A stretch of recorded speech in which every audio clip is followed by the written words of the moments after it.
Just as a note, this is the concluding story to a 5-part story.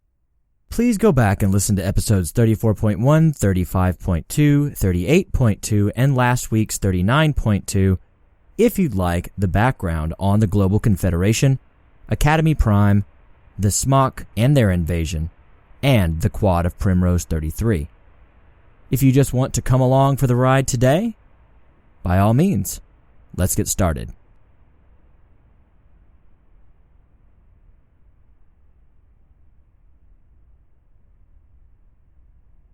Sonbol, an original multi-part short story by Jared I. McGee.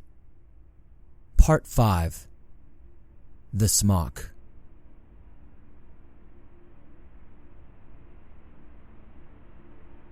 When the alarms went off at 0300, we all leapt into action. At this point in our training, we were used to these little surprise drills that were arranged to keep us on our toes and ready for action. We still had 5 months until the threatened invasion, but keeping keen on our skills was, of course, extremely important. Primrose 33 was dressed and moving toward the training bay in less than 4 minutes. We sprinted around the corner to find the bay locked. We tried the doors just to be sure. They were locked. Something was wrong. Anton held up a finger as we began to chat in hushed voices, wondering why we were the only ones there and why the doors were still sealed. Shh! Listen up. Do you hear that, mates? He asked. The distant thuds sounded like the fireworks they used to put on down by the riverside back home. We always did our own smaller family light show, but we could always still hear the larger town show off in the distance. The thick July air dampening the explosions somewhat, but never fully muffling them. We were in the heart of Prime. If we were really hearing explosions, that meant Dublin must be. Dear God, it's an attack, they've come early, Barb all but whispered. All right, crew. We always knew this might be a possibility, I said. Now, we've trained for this, maybe not to the extent that we'd have liked, but we have always known that was going to be the case no matter when the Smock showed up. Let's saddle up, roll out, and save the fucking world, eh? Quiet mumbles of agreement came to me, and we set out running to the real ship bay. En route, we ran into several more crews that had, by this point, also put 2 and 2 together and were headed toward the ship bay as we were. As we made our way through Prime's halls, I cursed my idiocy. Of course, these would-be conquerors wouldn't tell us the actual date for the beginning of the invasion. Clearly, I had read far too many romanticized stories of ancient Rome and the virtues of war and wanting to fight on equal terms. War is hell. That's what more modern minds have asserted. I had allowed myself to be lulled to sleep as if my brain were suffering from early caducity. We were about 16 when we made it to the pre-flight deck. 3 other quads had joined Primrose 33 as we jogged to the fight. We all burst into the pre-flight and began zipping our flight suits on over our regular daily gear, our varying colors disappearing behind inky blacks and highlighted by slate grays. Some other captain of one of the other 3 quads was done first, and she hit the switch for the blast door to open the flight deck, screaming above all the alarms and general din, Oak Grove 17 to me!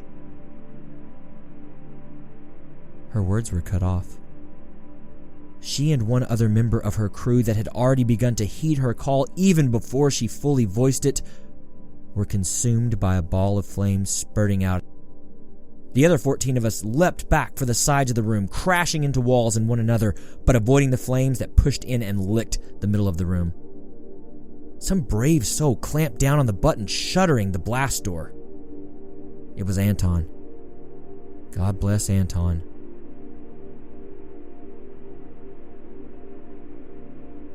We were unprepared.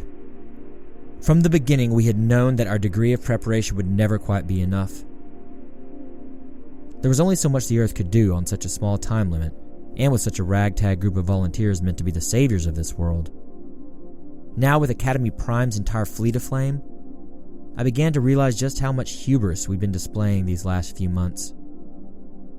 Everyone looked wide-eyed at one another, blinking, breathing heavily. I realized I had to speak up. Everyone, listen up. We have got to get into the city proper. The Smock will be hitting central Dublin hardest, if for no other reason than the symbolic value of decimating the symbolic capital of the Global Confederation. I say we grab what weapons we can find and go give them the fight of their lives as guerrilla fighters on the ground. How about it? Let's do some killing. Cheers bounced off the blackened walls.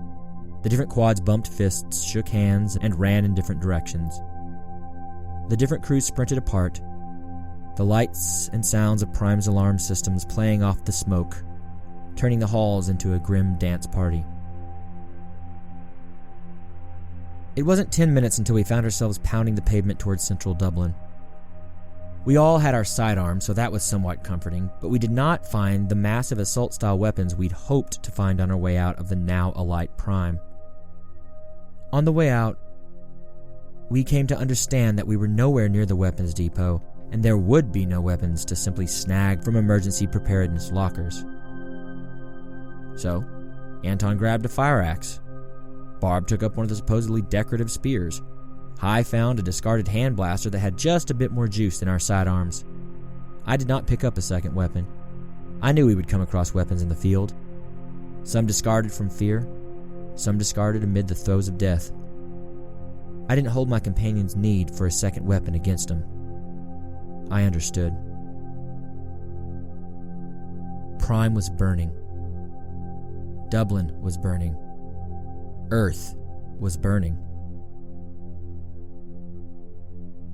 As soon as we were a mile or two into our jog, we began to see the destruction. The Smock had leveled entire sections of Dublin, and the assault continued. The near hour it takes to walk Dublin shrunk and went by quicker than I could have imagined on the morning runs we used to do for PT. This run was a blur. The only feature of the landscape I happened to notice was the abundance of churchyards, their Celtic knots and crosses rising up austere and beautiful. God's acres. Several of them. They will burn too, when the Smock's destructive gaze turns back outward from the city again. Thoughts of God abandoning us leap up in my mind, but I push them down and keep pushing forward. The moment we hit Dublin proper, we knew we had already lost the city. And with Prime and the GC's de facto headquarters there, that meant that the rest of the planet's defense centers didn't stand a chance. The quad made its way from ruined street corner to overturned dumpster to massive rubble pile, staying hidden from the worrying ships that were flying so damn low, so damn quietly, so damn fast. Seeing the way these smaller fighter aircraft move, I knew that this war was a foregone conclusion. Barb, Anton, and High's eyes let me know that they all had come to the same realization. As expected, we picked up some discarded shipbuster rifles and ionic grenades off the charred bodies of what we assumed were fallen comrades from the GC's fighting force. As we closed in on the Liffey, we heard the sounds of battle. Men and women crying, Smock ships whisper whirring by, and pulsing guns making a chumph, chumph noise. Both far too quiet for the devastation they were raining down on the city. Those sounds were eerie. "All right, crew," I said with as much courage and resolve as I could muster. "This is what we've trained for. It's looking bad, but I'm going in. I won't hold it against you if you don't want to come. This looks like it might just be a done deal." Steel, angry eyes from Anton. Backhand slap to my chest from Barb, accompanied by an eye roll.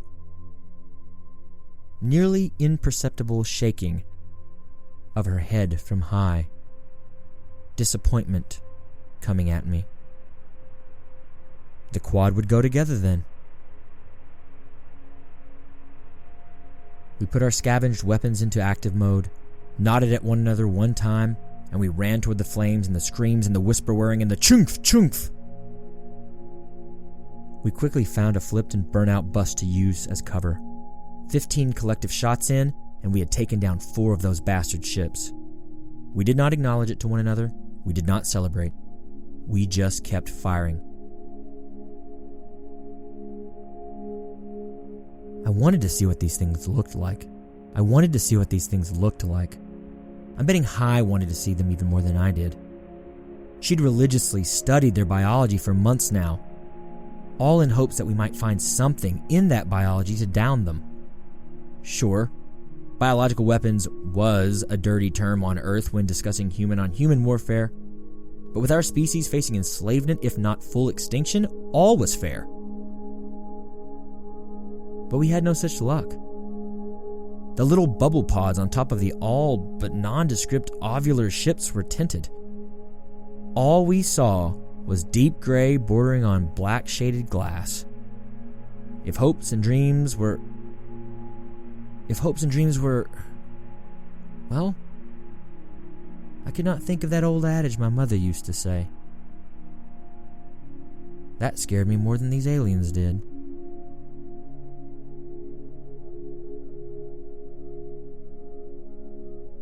God, I wonder if she is in the city today. Maybe if she was out at the house, she'll have a chance to run and hide. God, please be with her.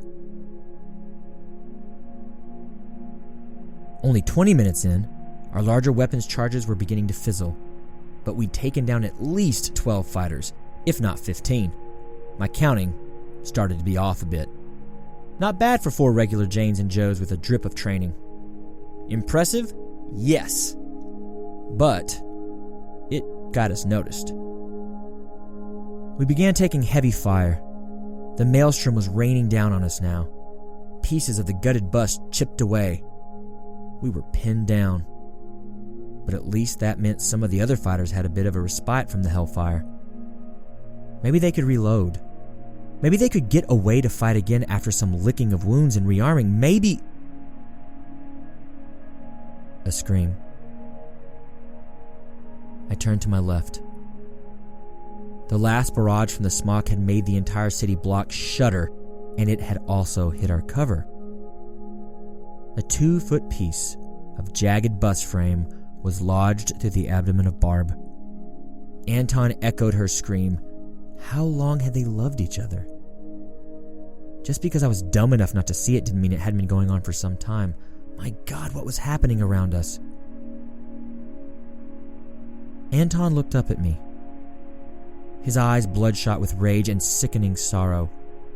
Mack, get the fuck out of here. Barb, she and I have some alien fuckers to kill. You and Hai retreat. Rally the troops. With your planning and her smarts, you two can wipe them the fuck out yet. Anton, we aren't gonna leave you two. You know that. Mack. Leave. This is what we want now. This is what we want, right, Barb? With Anton's words came a nod and a weak smile from the expert fighting woman. Man. Barb was grinning even as she bled out with a piece of bus skeleton through her middle. What could we do? Hai and I didn't give them hugs or handshakes. We did not say goodbye.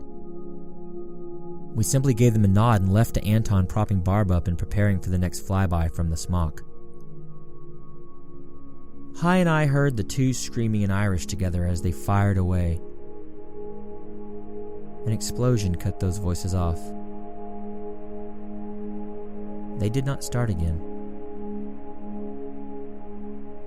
Hai and I ran in a strange, focused yet blurred sprint through the streets of Dublin.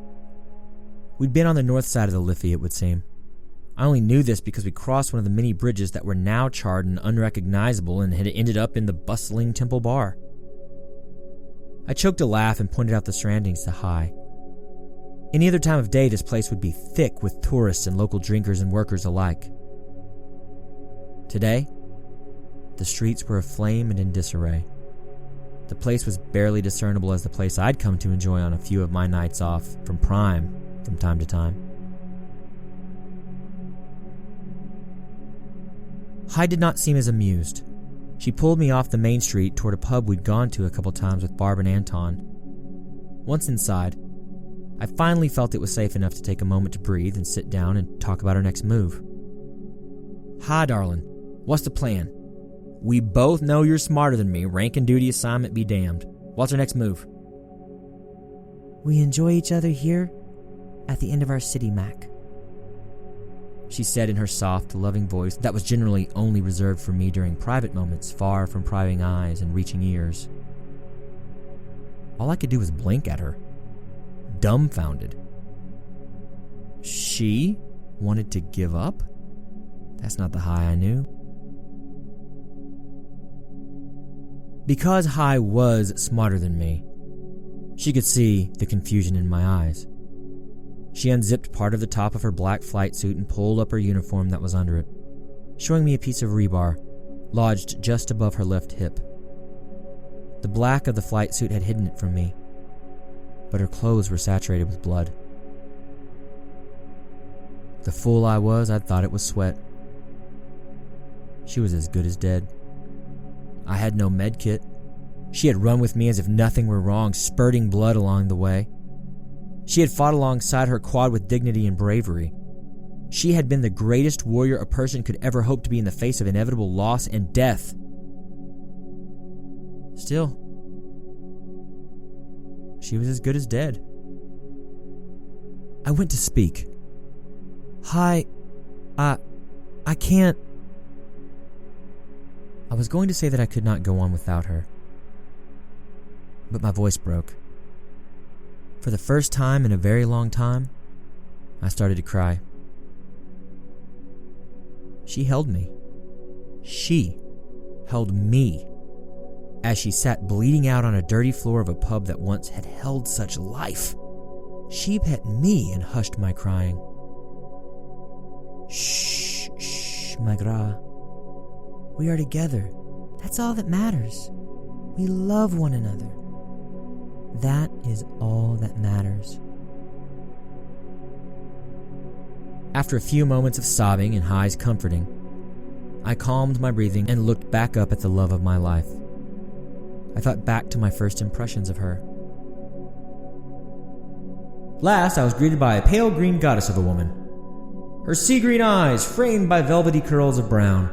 Her body was toned and tight, but not in the sleek, harsh way of Barbara's and not in the bulky, corded way of Anton's.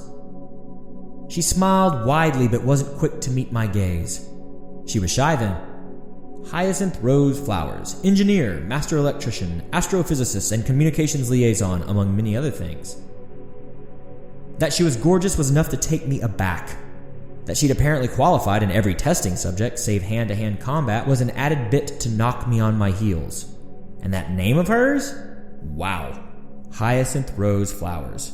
I snickered a bit, which brought her tucked chin up and her eyes shot up to meet mine and our handshake intensified. Hyacinth High Rose Flowers, 24. Trained at Boston Unit 27C. Ranked Omega, the highest of the high. Assigned to Primrose 33. My love.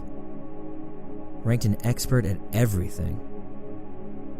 Oh, the life we would have led had we had the chance. "You look so deep in thought, Robert.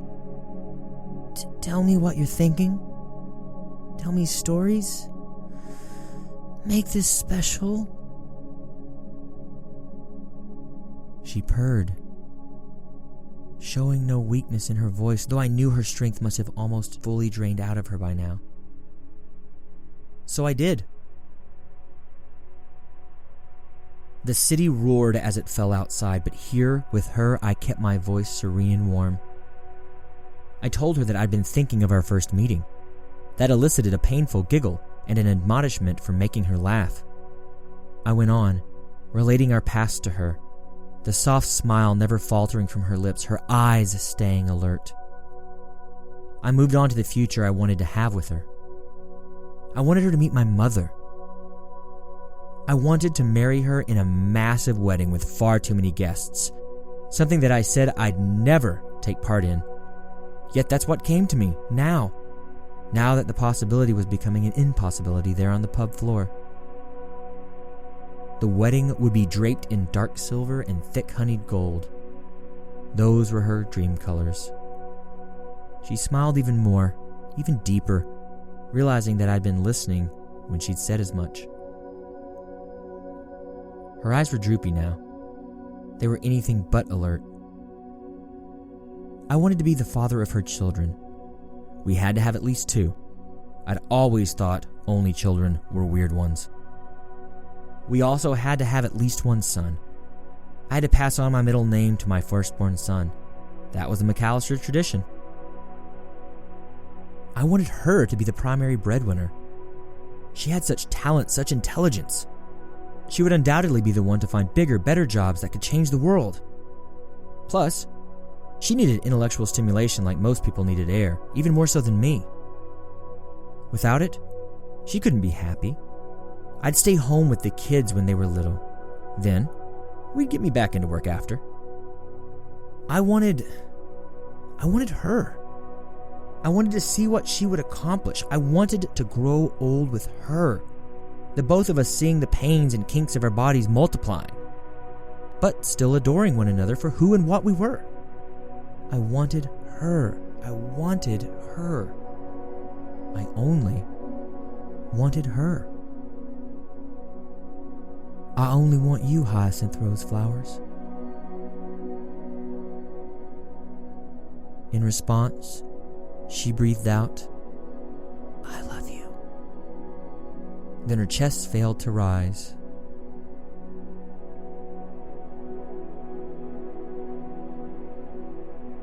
My tears came back again, hot and heavy.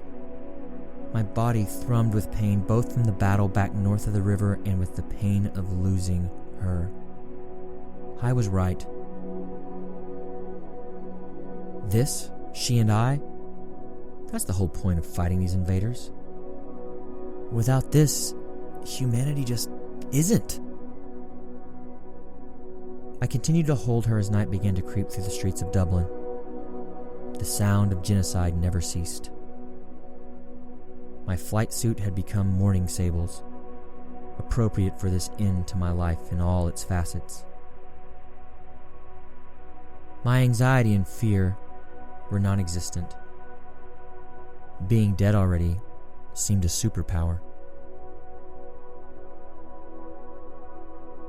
When the dark was pitch, and the only light came from sentry ships hovering through the streets and occasionally firing on a wayward man or woman who had been bravely scouring the streets for whatever odd reasons took them out of their hidden places of refuge, I lied Hyacinth down on the floor.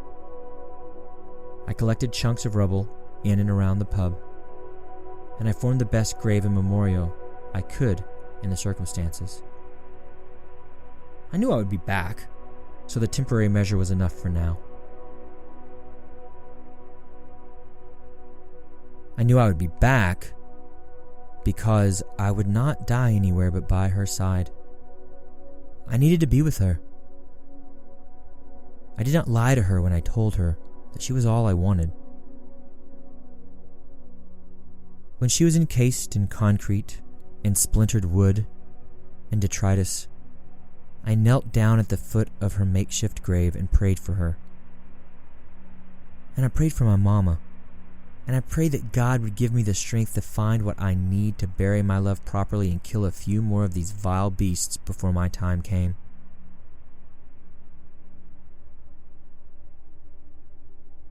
I only want you, hyacinth rose flowers, I repeated to her.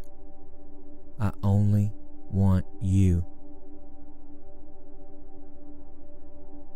I was right. These relationships, this love between people is the point of fighting. Without this, humanity is not human. What does that make me now? I don't know. Maybe I'm a monster. Maybe a monster can fight monsters better than we poor humans could.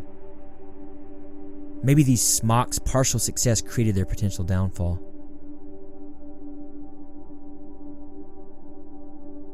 I had taken a scrap of High's uniform that I tied into a necklace and put under my black flight suit. I touched it once, rose from her grave, and walked into the Dublin night, leaving my humanity there, buried with her.